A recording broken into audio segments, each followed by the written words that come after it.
Saudações a todos.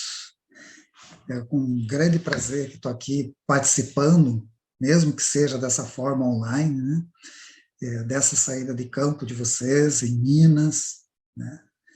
E acredito que vocês estão na região de Sete Lagoas, em Minas Gerais, e vários grupos reunidos numa saída de campo. E sempre as saídas são um motivo de comemoração, é um motivo de felicidade para nós, porque os grupos estão crescendo, evoluindo, se transformando, e as saídas a campo são um momento de muito aprendizado, né? Muita transformação interna, onde nós colocamos em prática aquilo que a gente vive nos estudos. Então, a missão Rama em si não se resume simplesmente no guia de práticas. O guia de práticas é uma base, né? É só um alicerce, e a partir disso você vai desenvolver aí as tuas habilidades, as tuas virtudes que surgem, as tuas capacidades que aparecem, e esse desenvolvimento ele vai cooperando com o grupo como um todo. Então, sempre que existe uma saída a campo, nós temos que comemorar, porque realmente é um momento muito importante. É um momento que a gente consegue comungar, compartilhar a importância da amizade, a importância do grupo, a importância de poder compartilhar, interagir de igual para igual. Afinal de contas, somos todos irmãos numa caminhada, e esse sentimento, essa força que nos une, é baseada simplesmente no amor, né? No respeito, nessa questão fraterna entre os seres que buscam um caminho espiritual, um caminho de transcendência, através do contato com os nossos guias, com os guias da missão Rama como um todo. Então, para cooperar com vocês nesse momento, seria interessante compartilhar algumas coisas relativas às experiências das saídas a campo, né? Fundamentos, bases, que talvez podem passar despercebidos, por mais que na saída sempre tem o pessoal mais antigo, que já conhece tudo isso, tem o pessoal bem novo, que está começando a aprender, e tem pessoas de vários tipos de movimentos, que muitas vezes a gente precisa entender bem o que nós estamos fazendo numa saída a campo, e ver até que ponto nós podemos contribuir e aproveitar ao máximo esse momento tão importante. Então, eu vou compartilhar com vocês uma tela e a gente vai conversando no decorrer dessas projeções que serão feitas. Então, essa apresentação ela está montada justamente para que a gente entenda essas bases, e todos nós estejamos, pelo menos, com os fundamentos bem organizados dentro de nós. Então, nós temos aí a missão Rama, que é um movimento que ocorre no mundo inteiro, nós vamos entender um pouco mais daqui a pouco, e existe a Rede Rama, que é um instituto que foi criado através da união de pessoas da missão Rama, para poder ter uma organização legal, para poder organizar atividades na área ambiental, eventos, publicar coisas, e ao mesmo tempo poder ter uma estrutura jurídica para a possível criação de ecovilas, que é um dos projetos fundamentais aí da Rede Rama. Então, essas duas instituições, de certa forma, estão juntas, por mais que o Instituto Rede Rama ele é uma associação, ele é um instituto, né? Mas a missão Rama ela não tem uma organização legal, jurídica. No ano de 1990, essa instituição que existia, né, dos anos 70, na verdade, no final dos anos 70 até 1990, existia como uma instituição mesmo, formal. E ela foi desfeita, porque os próprios guias viam que a missão ela precisava ser algo para a humanidade, e não para pequenos grupos de pessoas, ou então reservada a só uma certa elite. Tanto que o próprio nome Rama, que vocês estão vendo aqui, ele tem um H no meio. Originalmente não tinha esse H, era só a missão Rama sem H. E no ano de 1990, quando foi desfeita a instituição jurídica, vamos dizer assim, esse H foi colocado no meio, que é H de humanidade. Então, ao invés de ser somente Ra, o Sol, e Ma, a Terra, Sol na Terra, nós temos entre o Sol e a Terra, temos a humanidade, servindo de ponte de conexão entre o Sol e a Terra. Por isso que mudou-se esse nome, e algumas pessoas, principalmente no Brasil, com um movimento um tanto confuso, era no passado, hoje em dia já está mais organizado, as pessoas não entendiam por que tinha esse H no meio, né? Então é interessante entender, fundamentalmente, que já faz parte aí da literatura tradicional, das revistas, dos programas de televisão e tudo mais, que realmente nós não estamos sozinhos no universo. Já está mais do que evidente.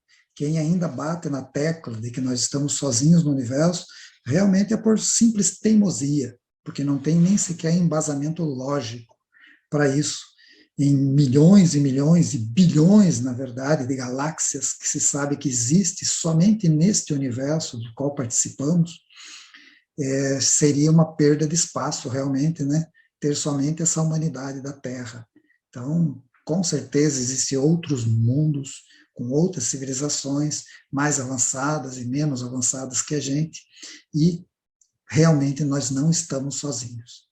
E como o próprio Papa Francisco, né, falou aqui em abril de 2014, então, em 2014, lá em Roma, na Praça São Pedro, ele falou tranquilamente, né, deixando perplexos as pessoas que estavam ouvindo, a seguinte frase: queridos irmãos, eu queria dizer a todos vós que não estamos sozinhos no universo. A ciência já fez tanto progresso e provavelmente em breve irá conhecer nossos novos irmãos e irmãs, com quem vamos trocar um sinal de paz. Gente, que maravilha! Né? Que bênção, né, para o mundo católico, ou pelo menos das pessoas que respeitam as lideranças religiosas do mundo. É uma frase muito abençoada, mostrando que no próprio Vaticano se tem certeza dessa vida em outros mundos e que essa ligação, essa relação, ela vai acontecer, será que não acontece, né? Como eles mesmos admitem, que em alguns casos no passado, alguns papas tiveram contatos com seres de outros mundos no próprio Vaticano. E aproveitando uma frase de um grande amigo meu, que já faleceu, Ademar Eugênio de Mello, um amigo que nós dávamos conferências junto nos congressos internacionais, ele falava: um contato de nossa civilização com raças extraterrestres está muito longe de ser algo simples. Então, por mais que se vulgarize, vamos estabelecer contato, vamos ver naves, vamos ver seres de outros mundos e tal, a coisa é um pouco mais complexa do que simplesmente isso, né? Envolve muito mais fatores do que a gente simplesmente cogita ou imagina de uma maneira muito simplista. Porque a própria experiência do contato, como tem nessa imagem, a pessoa observando uma nave cara a cara, sem margens a ela ter dúvidas, isso é um choque violento, quase traumatizante, a nível do processo interno dessa pessoa. Então, a relação com esse fenômeno é algo muito mais transcendente, algo muito mais profundo do que a gente possa imaginar. Então, a gente já viu muita gente passar por grandes transformações através de avistamentos ou de contatos com esses seres, e muitos, inclusive, que a gente conheceu no passado, acabaram bloqueando toda a experiência, porque não é algo simples, é algo que mexe em todos os paradigmas internos. Imagine o que não mexeria numa sociedade como um todo, né? Se esses carinhas decidissem aparecer na praça central das cidades. Meu Deus do céu, ia ser uma tragédia, ia ser um caos. Por isso que eles não fazem, porque eles são sábios o suficiente para não fazer esse tipo de coisa. Então, o próprio contato ufológico, o contato com esses seres, mistura-se muito com magia. Porque na magia nós abrimos espaços para a mágica, né? Para coisas quase que milagrosas. E aí fica um pouquinho mais fácil para a nossa mente assimilar e não ser tão traumatizante. Então, o próprio contato com esses seres mexe tão profundamente que podia-se cair no território da magia mesmo, para tentar entender o que acontece dentro da gente e como nossa visão do mundo ela acaba se transformando por esse passe de mágica. E eles estão por aí, aparecendo no mundo todo, constantemente, inclusive deixando marcas, deixando aí seus recados nesses maravilhosos crop circles pelo mundo todo. Nós mesmos já investigamos alguns desses pessoalmente, então sabemos o quanto é complexo esse fenômeno e realmente não tem como explicar, e a nossa ciência não tem a mínima condição de explicar como que isso é feito. No meu ver, assim, por ser da linha agronômica, né, eu estudei muito as plantas, as sementes e a estrutura que fica nesses ambientes, e, pelo amor de Deus, aquilo ali não tem como ser feito pela atual tecnologia nossa, não tem como. Nós explicamos até algumas parte desse fenômeno através de um aceleramento da multiplicação hormonal, uma indução por auxinas, para ver um desenho, o tombamento das plantas sem que elas morram, sem que elas fiquem quebradas, simplesmente alargando-os entre nós, mas é impossível de fazer isso numa noite. Você pode fazer algo parecido em laboratório, mas demora aí muitos e muitos dias para que as células vão se alongando e aconteça a dobradura dessas plantas sem que provoque dano, sem que elas morram, porque as plantas não morrem, elas continuam produtivas igualmente, ninguém perde produção. Então, é algo que também transcende e muita coisa está sendo dita através deste fenômeno.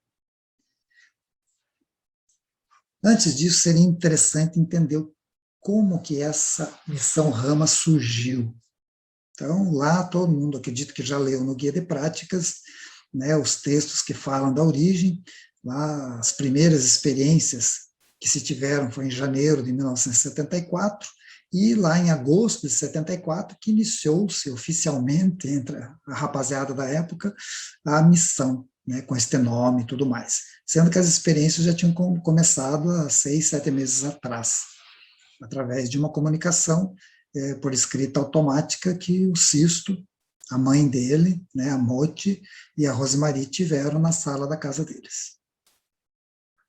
E aí teve as saídas a campo, a rapaziada pediu comprovação, os seres ofereceram as comprovações, convocaram eles para ir no deserto de Tilca, que fica próximo a Lima, no início do Atacama ali, e a primeira turminha que foi aí, o Sisto, o David, o Charlie, o Paco e o Osmar, né?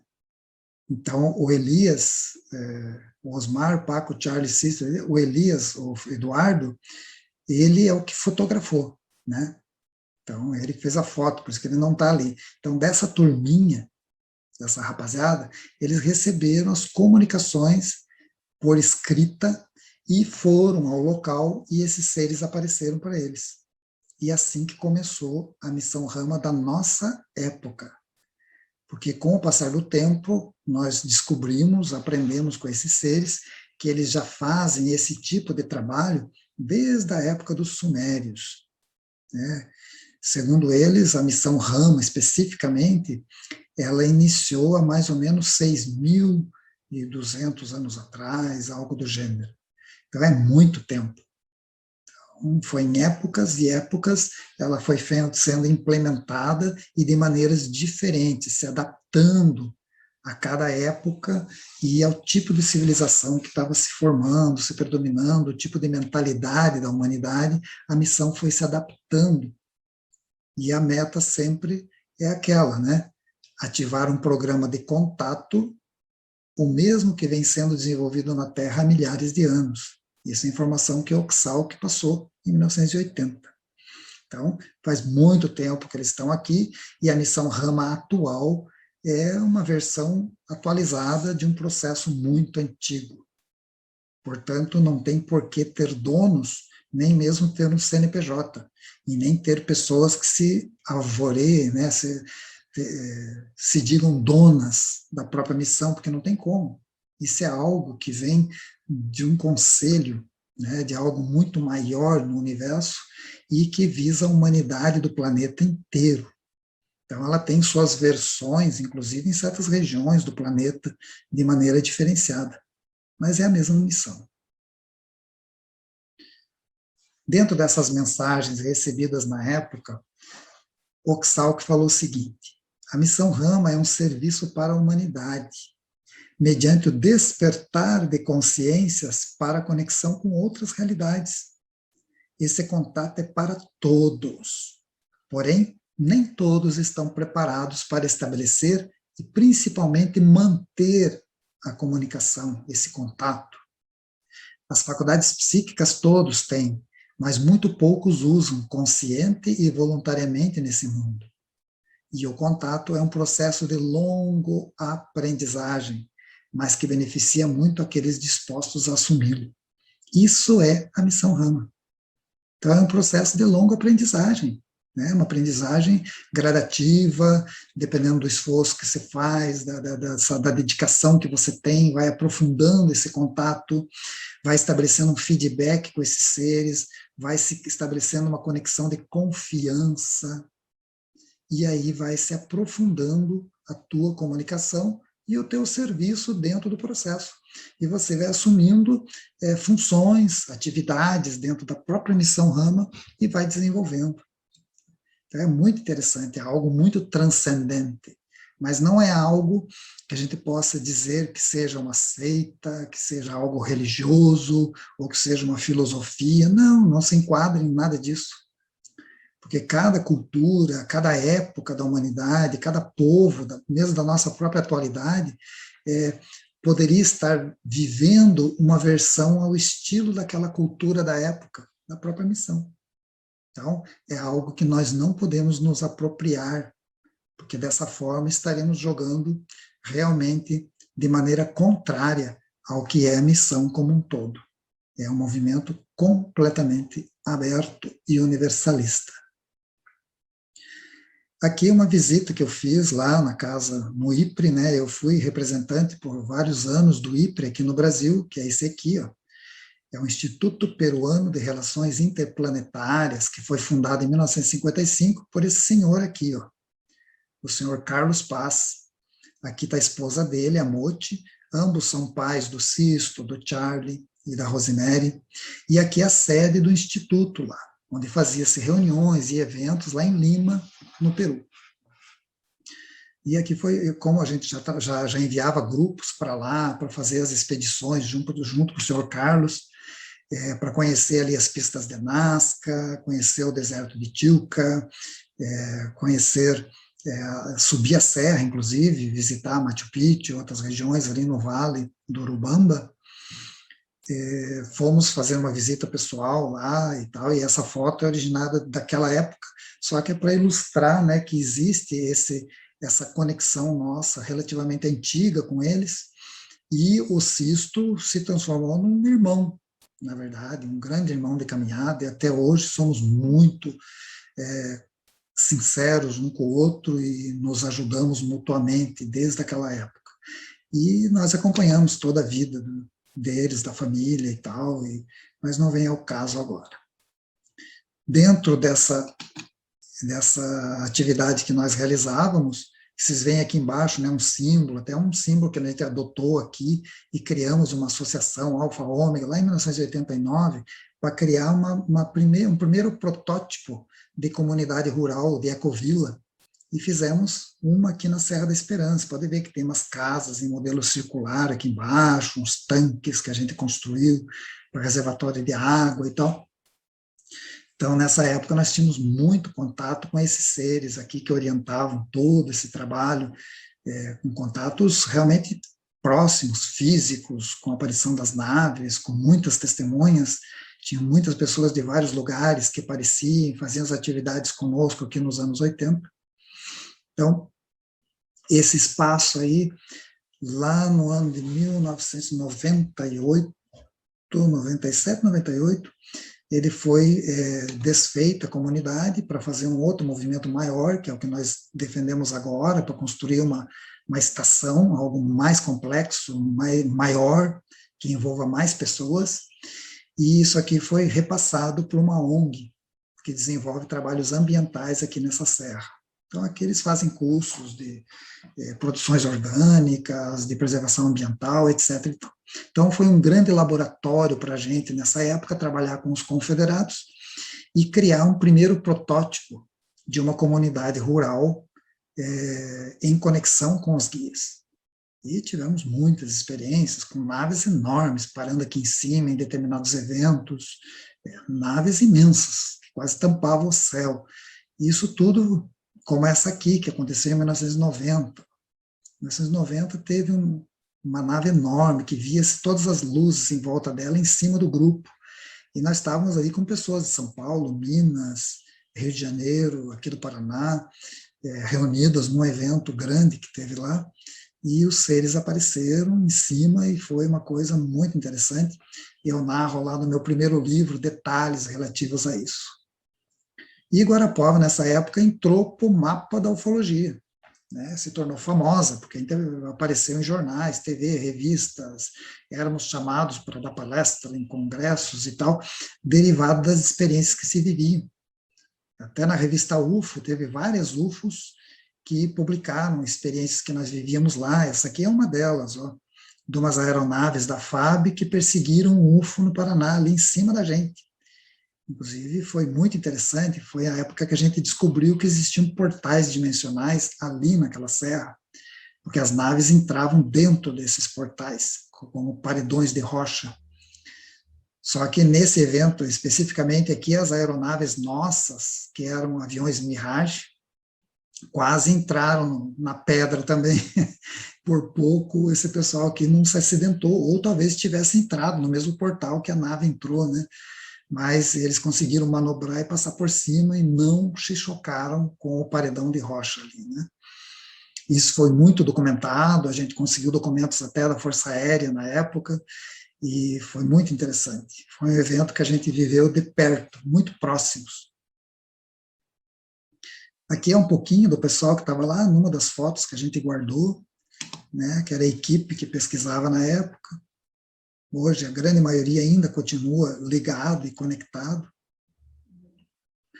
Disso saíram muitas apostilas e materiais publicados, alguns livros derivados dessas experiências e do incentivo do pessoal para que as pessoas se conectassem com a terra, começassem a pensar na importância de desenvolver trabalhos ambientais ligados à produção rural autossustentável, criação de ecovilas e etc. Então, uma das frases básicas que a gente vê é esse aqui, ó. Os guias da missão Rama e demais seres de luz, que são os membros da Fraternidade Branca, dos quais os guias fazem parte, né, fazem o máximo esforço para contatar conosco, se estivermos no lugar, na preparação e na vibração adequadas. Então, é muito importante que eles façam um esforço tremendo para chegar próximos de nós, estabelecer contato, comunicação. Mas precisamos estar no local, estarmos preparados e vibrando numa vibração condizente à experiência. Não é um passatempo, é um trabalho ligado ao nosso autoconhecimento, à nossa espiritualidade, ao resgate da humanidade como um todo. E aí surgiu os guias de práticas naquela época, nos anos 80, e começou a se difundir o trabalho por aí, né? Então, com várias experiências, várias conexões e tal, sendo que é importante entendermos 3 pontos. Primeiro, guia de práticas. Ele é um ferramental de mudança, de seleção, de transformação. A parte de unificação conceitual foi construída para procurar dar às pessoas um início, meio e fim para suas reflexões em relação a si próprias e ao meio que fazem parte. Então, o guia de práticas, para você concluir o guia de práticas, você vai aprender várias técnicas. e vai aprender essas técnicas, inclusive grupalmente. Então, tudo isso faz parte do que se chama seleção. É ver até que ponto a pessoa tem capacidade de se relacionar coletivamente, mesmo com as diferenças que existem entre as pessoas. Aí entra a unificação conceitual, que é uma maneira de consensar. As pessoas aprendem a fazer consenso, ou seja, cada uma cede um pouquinho para que se chegue num denominador comum. Quando a pessoa é muito cascadura, cabeça dura, que não tem jeito de consensar, ela quer que seja do jeito dela, e qualquer coisa que seja diferente do jeito dela, ela já quer sair do grupo, ou já quer tomar conta de tudo e tal, é uma pessoa que é incompatível com o processo. Então, automaticamente, essas pessoas acabam se afastando. Então, por isso que é colocado o guia de práticas como também um guia de seleção, ou autoseleção, né? Porque aquele que não consegue consensar com os próximos, dificilmente ele vai ter capacidade de se relacionar com seres com a mentalidade que os guias têm. Uma mente muito avançada, onde nós temos que ter aí uma capacidade de adaptação ao entendimento muito profunda, e um respeito muito grande, inclusive. Então, o consenso se torna muito importante. O que seria o contato? O contato é uma oportunidade de realizar uma reflexão, é um catalisador. Então, toda experiência de contato, seja por escrita automática, seja por visualização de uma forma sutil, seja por ver uma luz, ou uma chispa, ou uma nave ali na frente, ou um guia aparecendo, tudo são oportunidades para que a gente reflita sobre nós mesmos. Né? É uma oportunidade de autoconhecimento. E é também um catalisador do nosso processo interno. Nós podemos verificar como nós estamos através do contato. Né? Às vezes, tem pessoas que surtam realmente dentro de uma experiência de contato, outras bloqueiam completamente a experiência. Então, você vai vendo como você está e vai ajustando na caminhada, através do tipo de experiência que você tem. E também o terceiro ponto, que é muito importante, é disponibilidade. Disponibilidade às pessoas e acompanhar o processo 24 horas por dia, tendo ou não vontade de fazê-lo. É isso que os guias estão medindo. Então, esses seres estão observando, eles estão acompanhando você. Cada pessoa é monitorada no processo, ainda mais se está dentro do projeto da missão, de contato. Né? Você automaticamente estabelece uma conexão com esses seres, e é uma conexão muito transcendente. E isso faz com que, quanto mais você se disponibiliza, mais se dedica, mais verdade você expõe e vive, mais sinceridade você expõe e vive, isso faz com que esse feedback deles seja cada vez maior também. E é isso que eles observam. Então, se o trabalho relativo ao contato, a própria missão é só um passatempo, é uma brincadeirinha de fim de semana e tal, é isso que a pessoa vai colher para ela. Né? Ela vai ter pouquíssimas experiências, vai ter pouquíssimas atividades vinculadas ao processo e tudo mais. Mas se ela se aprofunda e se dedica com afinco na sua própria autotransformação e tudo mais, isso tudo está sendo observado e faz parte do nosso processo dentro da missão. Uma das bases para se ter sucesso numa saída a campo, né, e mesmo no dia a dia, na vida da gente rotineira, é manter a nossa energia equilibrada, o máximo possível. Então, por isso que é um treinamento constante e diário. E, lógico, nós temos nossos altos e baixos, né? Ninguém vai conseguir manter isso constantemente, 24 horas por dia, vai ter seus altos e seus baixos, é normal. E, com o passar do tempo, isso vai ficando mais estável, né? E essas variações não vão ser tão grandes, você vai ter um controle muito mais eficaz, mas só se atinge isso com prática, não tem outro jeito, não cai do céu. Então, a primeira coisa que nós temos que aprender a fazer é trabalhar com a captação da energia prânica. Já que vocês estão no mato, né, numa fazenda, aproveita o prana do ambiente natural, essa energia vital que a natureza nos fornece.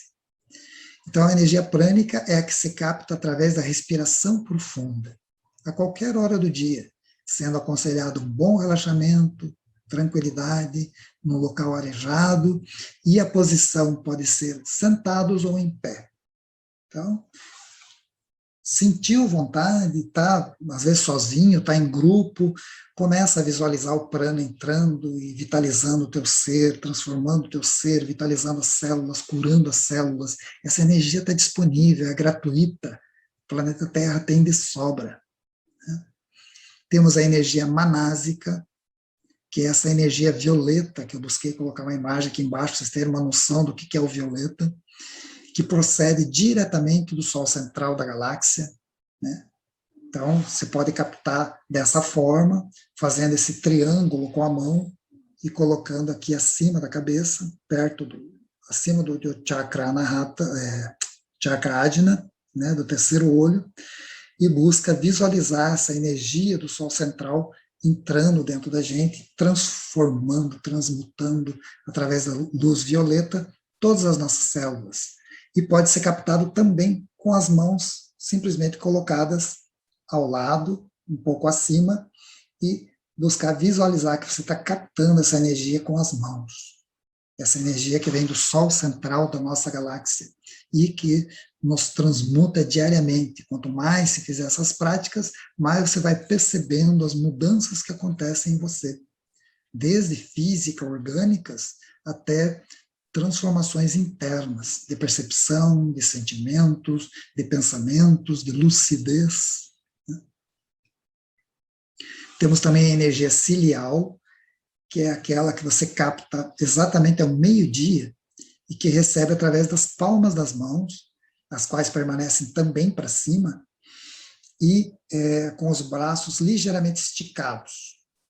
Essa captação é a energia ciliar, ela é a energia do próprio Sol.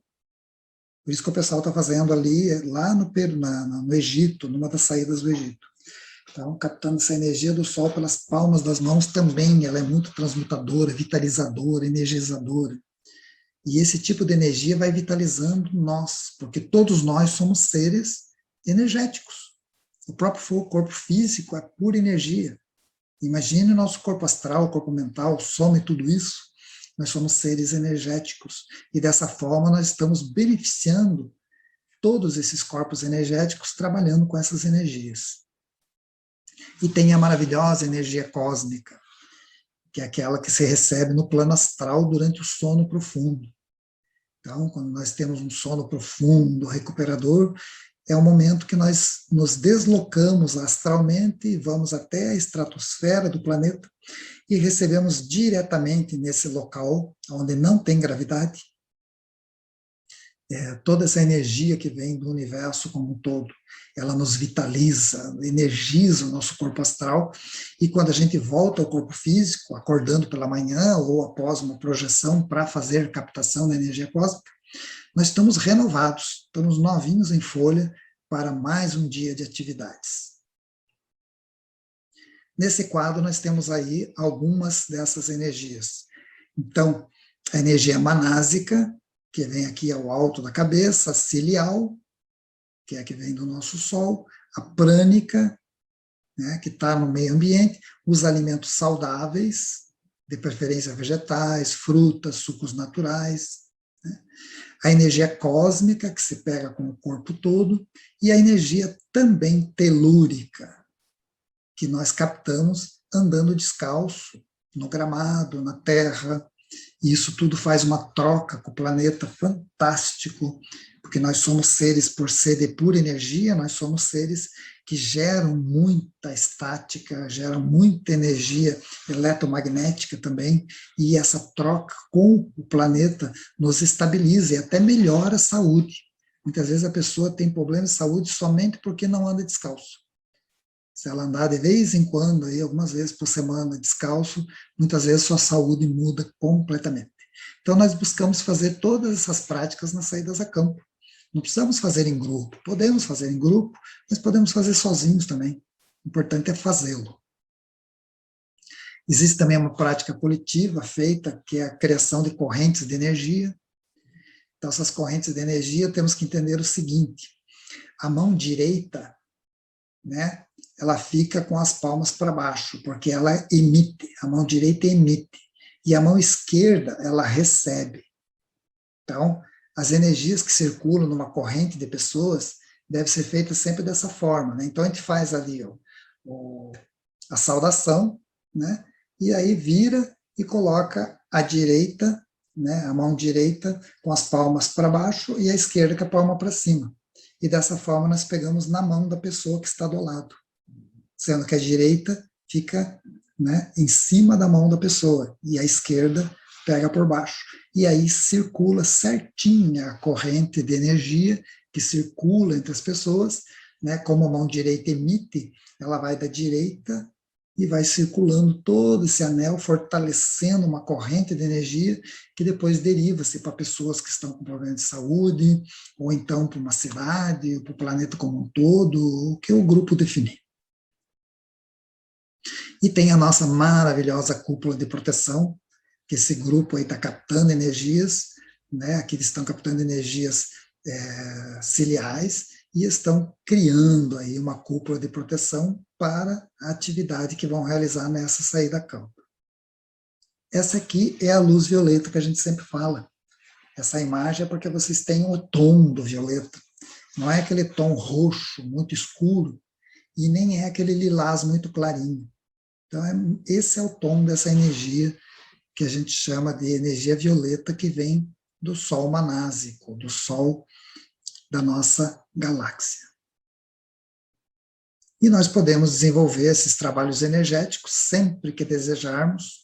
Quanto mais vezes fizermos, mais nos integrarmos com pessoas que fazem essas atividades, mais nós vamos tomando consciência de que nós somos seres puramente energéticos. Aquilo que nós pensamos, sentimos, fazemos, se reflete no universo, se reflete em todos os campos sutis. Dentro das iniciações que existem dentro do movimento da Missão Rama, existem os chamados cristais de césio, que são aportes de energia que os guias começaram a oferecer, deu certo para um monte de gente, e continuaram oferecendo isso no decorrer das décadas aí. E esses cristais de césio são fachos de luz, como tem na imagem, formando uma espécie de um cone de luz, bicudinho para cima, assim, uma piramidezinha bem bicuda, dessa energia desse tom, branco-azulada. Algumas pessoas sentem geladinho na mão, outras sentem um calor, outras sentem inclusive o peso, outras veem claramente, né? Sendo que normalmente se tem um instrutor ou tem um facilitador no evento conduzindo, normalmente o facilitador consegue ver claramente as pessoas que têm o cristal nas mãos e pede para que ela insira esse cristal dentro de si mesmo, porque ele serve como um catalisador para o contato e um catalisador para o acesso ao nosso mundo interno e ao nosso eu interno, inclusive. É uma fonte a mais de luz, é um aporte de luz. É interessante entender que isso aí, quem faz são os guias, né? Tanto que antes de uma saída a campo, a gente tem que comprovar com os guias se podemos fazer, se aquele local é legal, se eles vão estar juntos, porque eles também são convidados para sair a campo. Né? Não podemos simplesmente dizer, vamos fazer uma saída a campo e vai para o mato e fim. Não, isso não é uma saída a campo. Saída a campo tem que ser feita em acordo com esses seres. E neste acordo, nessa troca de horários e tal, e está tudo certo, comprovado, beleza, vai todo mundo estar lá, eles podem, em determinados eventos, né, passar orientação de que determinadas pessoas, ou o grupo todo e tal, deveria se reunir, tem uma prática específica para isso, se reunir em círculo, num determinado local e tal, e eles fazem materializar isso na mão de algumas pessoas que estão prontas a receber esse aporte energético para dar um start, para dar um up no seu processo de crescimento interno. Então, não é algo que um instrutor, um facilitador tenha poder de dar para alguém, de maneira alguma. Quem faz com que isso aconteça são os seres, e eles definem se naquela saída vai ter esse tipo de coisa ou não. Né? Basicamente, isso aqui acontece com as pessoas e realmente dá um aceleramento no processo de autoconhecimento se a pessoa levar a sério. Se ela não levar a sério e esquecer e não fazer prática nenhuma, se perde essa energia facilmente, em uma semana já não tem mais nada. Isso aqui é uma fotografia mostrando uma recepção de cristal, onde aparece, era bem de noite, né, mas aparece alguns fachos de luz azulada, ó, que é nas mãos das pessoas que estavam em círculo. Então, chega a iluminar um pouco o chão. Ó. É bastante interessante, porque é algo visível, realmente visível. Temos também os Chandras, que é algo que os guias utilizam desde o início da missão, e sempre nas saídas a campo, que são feitas em acordo com esses seres, que eles vão aparecer de alguma forma, vão conduzir, ajudar de alguma forma, sempre são manifestados Chandras, e as pessoas são conduzidas aos locais de autocontrole, porque ali é formado um Chandra. Então, essas estruturas são locais que eles utilizam para entrar em comunicação com a gente, como mostra essa imagem aqui abaixo. Eles podem vir da nave, eles podem se projetar, ter uma projeção holográfica e entrar em comunicação com a gente. Ou então daqui, a pessoa estando sentadinha aqui, vivendo sua experiência, eles podem promover determinadas experiências que a pessoa viva. Né? Como também podemos, através do próprio Chandra, ser projetados lá dentro da nave, com ou sem o corpo físico. Então, é uma gama muito grande de possibilidades, e esses portais existem de verdade. Eles são artificiais, são criados por tecnologia, e que faz parte do transporte, tanto para as naves, como para retiros dos seres, bases deles e tudo mais. Então, o Chandra é um campo de energia, uma porta interdimensional, que permite viajar a um local, de um local para o outro, né, sem a utilização de veículos. Não precisa nave para isso. Permite abrir uma passagem dimensional cortando planos ou dimensões. Então, é muito interessante, é uma experiência muito legal, e é uma das marcas registradas dentro da Missão Rama, as experiências com os Chandras. Aqui nós temos fotos. Ó. Essa de cima é uma foto que foi tirada de um Chandra que tinha nesse vale, perto de um riacho aqui. E aqui nós temos um outro Chandra que se formou aqui no meio dessas árvores frondosas, ó, formando uma cúpula. É uma névoa. Então, essas realidades físicas paralelas, esses fenômenos transcendentes, eles são inerentes ao processo Rama. A gente é introduzido aos poucos na vivência desses mundos paralelos, né, dessas realidades extrafísicas, inclusive. Então, todo o treinamento que a gente passa é justamente para aprender a viver e a entender essas outras realidades que interagem conosco. E nesse treinamento vai se aprofundando essa relação com esses seres, a comunicação com eles, o teu cérebro vai sendo treinado a captar e traduzir essas informações, e é um processo de evolução, queira ou não, né? É um processo de evolução de uma relação, de uma comunicação e contato com esses seres, que é a base da missão Rama como um todo. E isso é possível para todo ser humano que se dedique e queira, de fato, que a sua vida siga esse rumo. Aqui nós temos uma outra ilustração mostrando como que os guias se projetam. Às vezes você vê eles de longe, eles já começam a comunicar-se telepaticamente com você. Aqui nós temos uma relação de alguns guias que nós já tivemos contato, e a origem, de onde que eles vêm e tudo mais. E são seres que, de certa forma, são instrutores dentro da missão Rama. Né? Eles são nossos professores, que orientam em todas as atividades. Outra coisa importante para a gente lembrar é que existe uma organização nisso tudo. Existe, lógico, tem toda uma história, né, que vocês já leram e tal, sobre o Conselho dos 24 Anciões, que se reúne em Ganímedes, mas na realidade eles se reúnem em vários locais na nossa galáxia, e, de certa forma, tutoram e mentoram toda a aproximação de raças extraterrestres com os projetos em si. Nós somos um projeto Terra. E aqui, há 12 mil anos atrás, foi instituído uma subbase, né, dessa instituição chamada Grande Fraternidade Branca. Ela foi instalada na Terra 12 mil anos atrás para pôr um pouco de ordem na situação que aqui existia, que era uma panela de louco aqui dentro. Isso aqui era uma salada mista de criaturas de tudo quanto é canto, e cada um apitando do seu jeito, e perder o controle, basicamente. Quem leu aquele meu livro, Aliança dos Exilados, entende bem o que estava acontecendo naquela época. Então, a Grande Fraternidade Branca foi montada aqui no planeta Terra para tutorar esse processo. Mas ela é uma entidade que se manifesta também no Conselho dos 24 Anciões, no Conselho dos 9 de Andrômeda, ou seja, é uma grande instituição de pessoas que se relacionam fraternalmente em prol das outras civilizações. Então, é gente do bem, né? É a que organiza as pessoas do bem, vamos dizer assim. Então, essa Grande Fraternidade Branca instalada aqui na Terra, ela é dividida em 4 ordens. Tem a ordem de Micael, a ordem de Enoque, de Melquisedeque. Não vamos entrar em detalhes.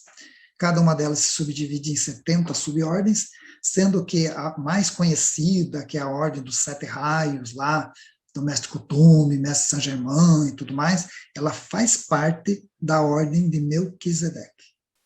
Então, a ordem dos 7 raios é uma subordem vinculada à ordem de Melquisedeque.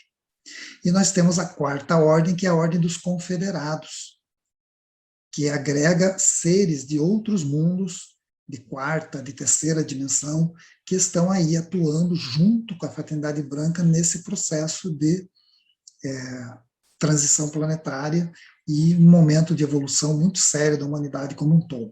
Então, a ordem dos confederados, os chamados confederados, fazem parte dessa Grande Fraternidade Branca.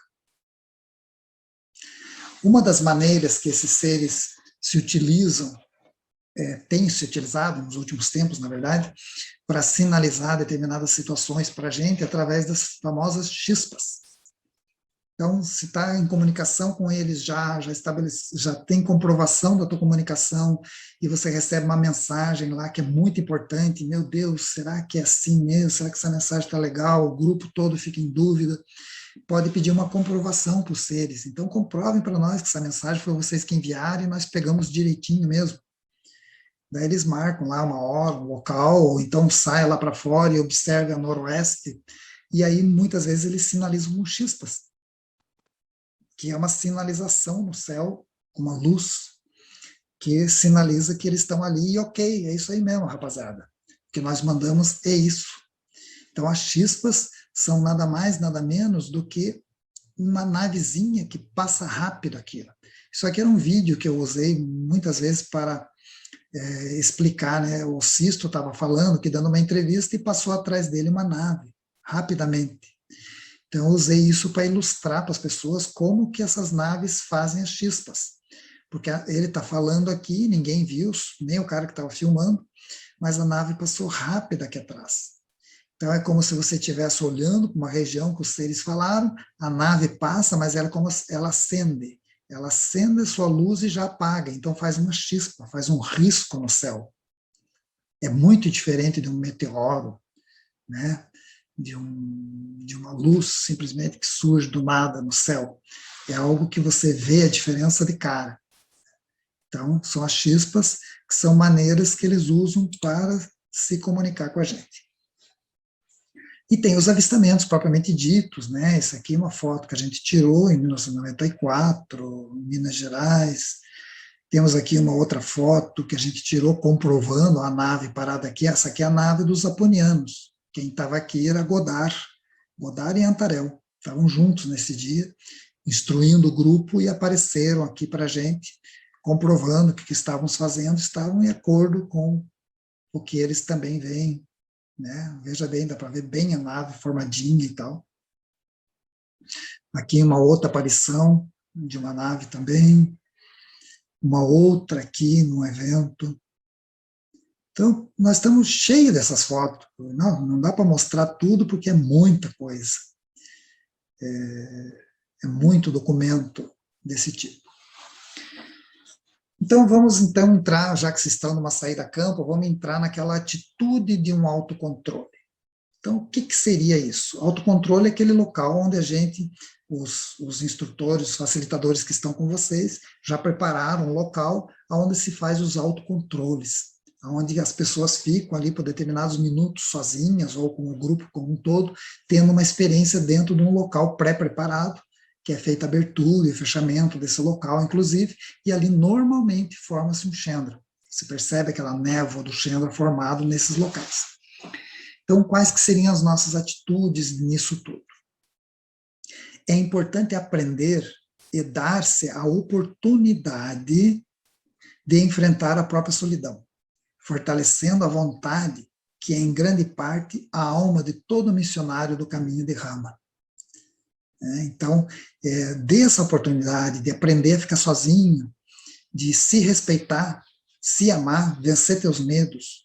Então, o autocontrole ele serve muito para isso, para que a gente comece a valorizar e comece a entender a importância de estarmos sós, conosco mesmo, buscando nos ouvir, buscando sentir como estamos e começando a ver que maravilha é o nosso universo interno. E muitas vezes nós simplesmente desconsideramos.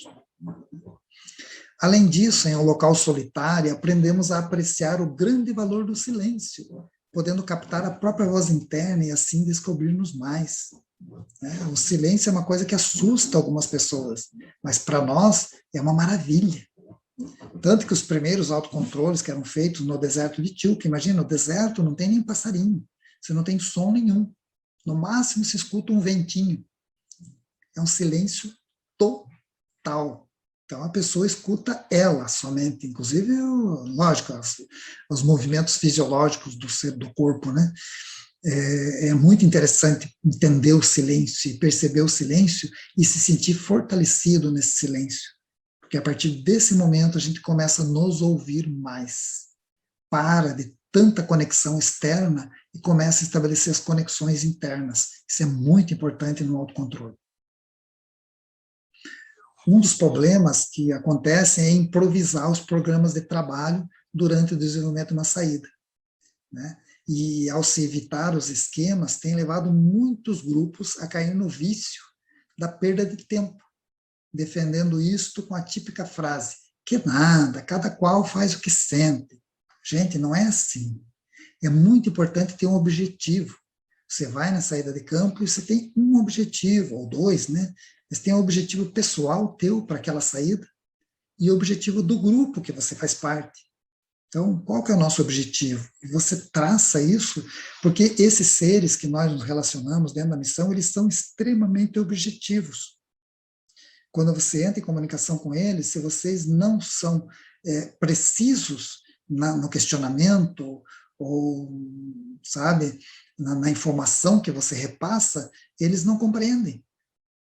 Então, é muito importante ter objetividade, ser muito claro naquilo que nós queremos.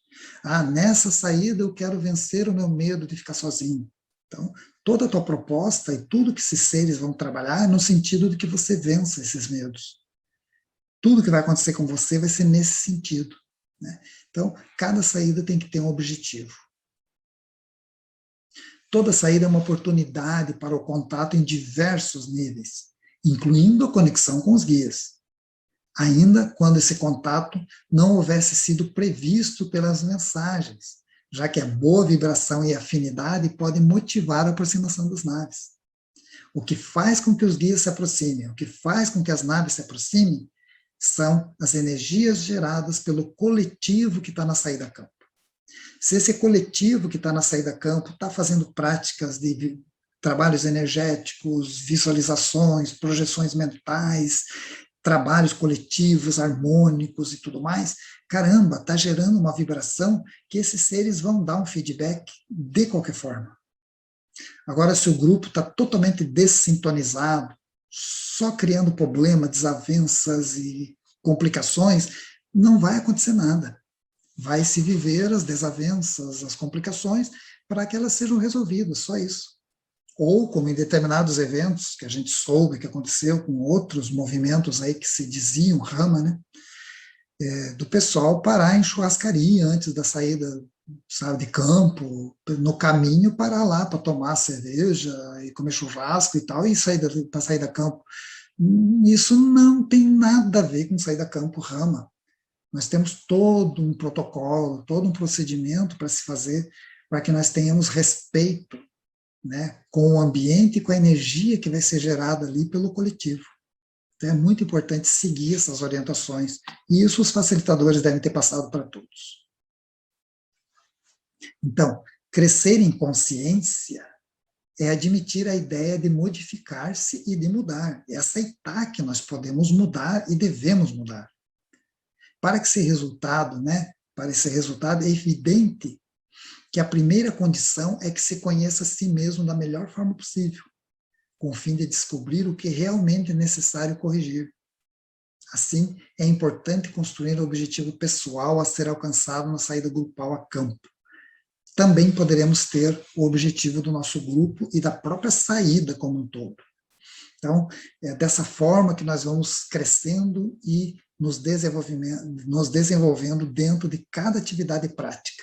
E depois, cada detalhe deve ser compartilhado, conversado, por isso que a gente orienta o pessoal a anotar, anote o que viveu, o que sentiu, né? De repente se viveu uma coisa tão sutil dentro de uma saída lá no teu autocontrole, uma borboleta que sentou não sei aonde, no teu ombro, depois foi embora, e você sentiu um perfume, não sei o quê. Nesse momento em que está se compartilhando, você vai ver que fulano, beltrano, ciclano também viveu a presença de uma borboleta e de um perfume. E eram locais diferentes que estavam. Opa, tudo isso para nós traz algum tipo de ensinamento. Com a ajuda dos facilitadores, a gente vai chegar a montar esse quebra-cabeça e entender o que está acontecendo. E muitas vezes nós temos uma grande mensagem ali, e é uma mensagem, muitas vezes, que é transformadora para o próprio grupo. Aqui nós temos algumas fotos que a gente tirou, isso aqui é uma canepa, para quem não conhece, e aparecer lá no local que vocês vão estar reunidos, existem essas sondas. Isso aqui ela estava se materializando, ó, tá vendo? Ela está saindo de um plano, tá vendo o corte? Ela está saindo de um plano e aparecendo no nosso plano visível. Então isso aqui é uma canepa, é um instrumento de monitoramento semelhante a um drone. Hoje em dia a maior parte das pessoas já chama de drone, né? Então são os drones dos guias, que aparecem e monitoram as atividades. Não se assuste se aparecer. Pode aparecer assim também. Né? Aqui tem uma bem, nota-se até o reflexo aqui, como foi tirada a foto. Aqui nós tínhamos 3 drones fazendo formas geométricas nesse local. A gente pedia, né? Então agora forme um quadrado e tal, né? Daí aparecia mais uma, elas formavam um quadrado. E agora uma pirâmide, elas formavam uma pirâmide. Muito legal. Foi uma experiência que eu vivi de comandos para as canepas, em que elas iam formando formas geométricas conforme a gente dava o comando mental. Muito interessante. Mas é um treinamento. Isso pode acontecer, mas não é muito comum. Então, aqui as naves, uma outra foto de nave desse estilo aqui, chegando e apoiando o trabalho. Então, eles sempre vão estar presentes, né? De alguma forma, em algum local, eles vão estar presentes. E outro equipamento que aparece é através dos sincronizadores. Isso aqui é um sincronizador, veja bem a forma que ele tem, ele também é como se fosse um drone. Mas ele é chamado de sincronizador porque ele equilibra as energias do local, ele faz a conexão para que as coisas aconteçam em determinados locais. Então é muito comum acontecerem, ó, tá vendo aqui e aqui também, ó, isso é um sincronizador aparecendo de dia, nas áreas onde são feitos trabalhos energéticos vinculados à missão. Então, toda saída é uma oportunidade para o contato, né, em diversos níveis. E assim, o compartilhamento das vivências internas e externas é muito importante para conseguir fazer uma síntese final de todo o evento coletivo. Esse compartilhamento deve ter um tempo máximo de 5 minutos do coletivo. Na verdade, o tempo aqui, ele pode se estender um pouco mais se o grupo é pequeno. Esse é um tempo que a gente definiu para grupos acima de 50 pessoas, né? Mas grupos pequenos, aí de 20 pessoas, pode ter lá 10, 15 minutos, numa boa, para expor o que viveu, e aí com a ajuda dos facilitadores, né, e todo o grupo no coletivo acaba construindo uma síntese do que todos viveram, né, do que o grupo aprendeu de todas aquelas experiências daquela noite, ou daquele dia, quando se fez as experiências. Porque as práticas de autocontrole, elas não são feitas só de noite, elas podem ser feitas de dia, né? Então, são comuns serem feitas à tarde ou à noite, né? Então, não tem por que ser sempre à noite. O importante é que existe esse compartilhamento e a construção de uma síntese, que é feita coletivamente. Dentro da missão não existe gurus em lugar nenhum, mestres em lugar nenhum. Não é porque, por exemplo, eu, né, outras pessoas são mais velhos na missão, mais de 40 anos de missão, não quer dizer nada. Quer dizer que tem mais experiência, só isso, e pode ajudar o pessoal aí que está começando a entender o negócio, e alguns que estão vivendo certas experiências, a gente tem alguma coisa para ajudar. Mas jamais, jamais qualquer pessoa se alvora em querer ser o mestre da história. Nem mesmo Sisto, que é o mais antigo da missão, de todos os antigos, é o mais antigo de todos. Ele toma esse tipo de postura, né? Todos nós fazemos parte de um coletivo, e esse coletivo é que transforma todo o processo da missão. Então, a missão é construída por esse coletivo, e não porque tem algum guruzão lá carregando a bandeira, não. Né? Então, é muito importante isso. Existe o respeito, né? Muito importante o respeito entre todos, e buscar seguir os passos que são seguros dentro da missão e que foram construídos aí em mais de 47 anos no mundo inteiro, por grupos espalhados no mundo inteiro.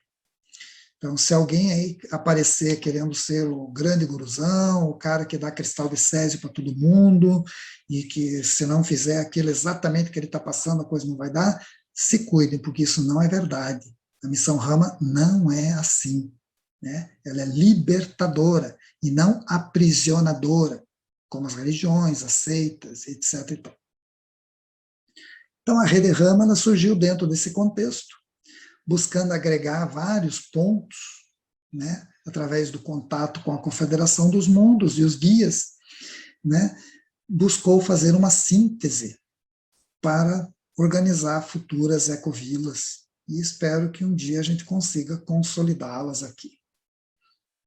Então, para quem não sabe, esse é o nosso site, www.rederama.com.br, e está em nossas mãos, né, gente? Se somos uma civilização que terá a possibilidade de se tornar cósmicos, porque através desses trabalhos, dessas saídas a campo, desses grupos que estão estudando, estabelecendo comunicação com esses seres, é que eles estão tendo um feedback do avanço que a humanidade está tendo. E aí vai o nível de ação deles, até onde que eles podem agir beneficiando ou auxiliando essa própria humanidade. Então, é uma responsabilidade em nossas mãos sermos as pessoas que estão se comunicando e estabelecendo um contato. Não é uma simples diversão para ver nave ET, mas é um compromisso, assumido conosco mesmos, de fazer uma evolução consciente e positiva, voltada à prosperidade da humanidade como um todo, a nossa como um todo, e restabelecer a conexão com a nossa família cósmica. Então, a missão Rama é algo bastante profundo e transcende todas essas limitações que nós construímos aí, essas fronteiras criadas pela humanidade. Então, gente, busquei dentro dessa apresentação resumidíssima dar um contexto para que a gente entenda o que é uma saída a campo e a importância dela, né? E buscando mostrar essa universalidade dentro do processo da missão. Então, hoje nós estamos aí organizados no mundo inteiro, com grupos espalhados em tudo que é campo, e as pessoas buscando realizar atividades muito parecidas com o que vocês estão fazendo. Lógico, cada país com sua particularidade, seu estilo e tudo mais, com suas características próprias, mas buscando ser conexões com esses seres e conosco mesmo, e ao mesmo tempo poder cooperar positivamente com o processo que a humanidade está vivendo.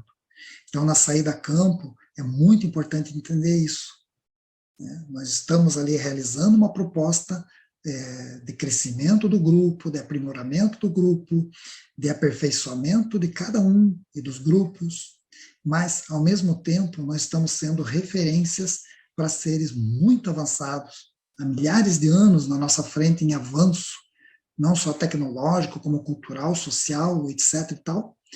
E esses seres observam os nossos comportamentos e aí eles conseguem entender muito do que a humanidade está vivendo.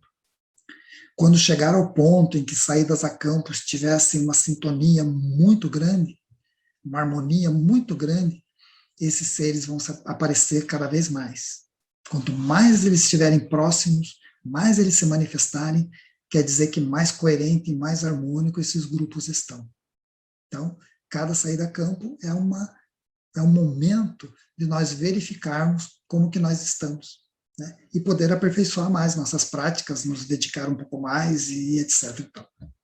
Então, espero poder ter contribuído aí para essa saída a campo de vocês, para deixar um pouco mais claro esse movimento que nós fazemos parte, e estamos aí à disposição.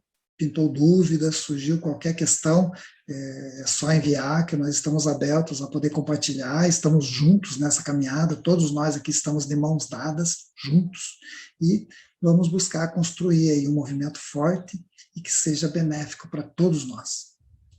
Um grande abraço a todos e fortaleçam-se aí, porque uma saída a campo é um momento de consagração, é um momento muito importante. Temos que comemorar. Um grande abraço. Namastê.